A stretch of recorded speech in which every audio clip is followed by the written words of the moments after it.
നമസ്തേ, സ്വാഗതം ബേറ്റോൺ ഓർഗാനിക്സിന്റെ 89ാമത് എപ്പിസോഡിലേക്ക്.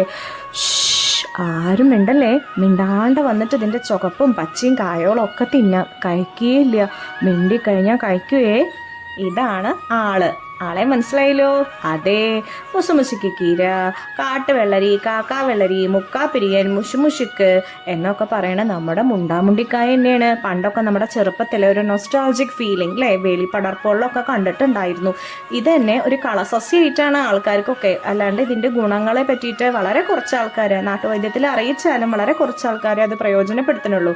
കർക്കിടകത്തിൽ ഇത് ആദ്യത്തെ ആഴ്ചകളിൽ 10 ഒന്നായിട്ട് കഴിക്കും. ഇതിൻ്റെ ഇലയും ശുദ്ധമായിട്ടുള്ള വെളിച്ചെണ്ണയിൽ കാച്ചിയിട്ട് തേച്ച് കഴിഞ്ഞ് കഴിഞ്ഞാൽ കുട്ടികളുടെ ചുമയ്ക്ക് നല്ലതാണ്. ഇതിൻ്റെ ഇലയുടെ നീരും പനിക്കൂർക്കയും അതേപോലെ പൂവാങ്കുറുന്നെല്ലിയും പനിച്ചടയൻ പറയണ ഒരു ചെടിയുടെ ഇലയും കൂടി ആവിയിൽ വാട്ടിപ്പിഴിഞ്ഞ നീര് ഒരു നുള്ള ജീരകപ്പൊടിയിൽ സേവിച്ച് കഴിഞ്ഞു വെച്ചാൽ മാറാണ്ടുള്ള പനി മാറും. ഇലനീരും പനങ്കൽക്കൊണ്ടോ കഫക്കെട്ടിനും ഉഷാറാണ്.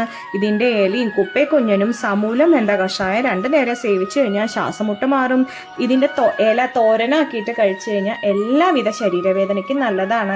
ഇല അരത്ത് ചേർത്തിട്ട് നമുക്ക് ഏത് പലഹാരവും കഴിക്കാം കേട്ടോ. പിത്തം ശമിക്കും. ഇല ഇടിച്ചു പിഴിഞ്ഞ നീരിൽ ശുദ്ധമായ എള്ളെണ്ണ ചേർത്ത് കാച്ചിയിട്ട് തലയിൽ തേച്ച് കഴിഞ്ഞാൽ സൈനസൈറ്റിസും അതേ എണ്ണ തേച്ച് കഴിഞ്ഞാൽ ശരീരത്തിൻ്റെ ഉഷ്ണവും മാറും. ഇലയും ചുവന്നുള്ളിയും ഒരേ അളവിൽ അരച്ച് ശുദ്ധമായിട്ടുള്ള പശുവിൻ്റെ നെയ്യിൽ മൂപ്പിച്ച് കഴിച്ചു കഴിഞ്ഞാൽ മൂക്കുപുണ്ണ് മാറും. ഇലനീരും പാലും ഒരേ അളവിൽ ചേർത്ത് ഒരു നുള്ള മഞ്ഞൾപ്പൊടിയും ചേർത്ത് ഇതാക്കി കഴിഞ്ഞ് കഴിഞ്ഞാൽ ഭയങ്കര മഞ്ഞക്കഫം മാറും കേട്ടോ.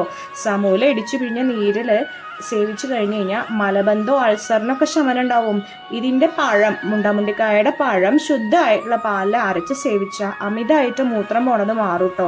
10 ml ഇലനീരിൽ 5 ml തേനും 5 ml പാലും ചേർത്തിട്ട് പതിവായിട്ട് കഴിച്ചു വെച്ചാൽ പ്രമേഹത്തിന് നല്ല മാറ്റമാണ്.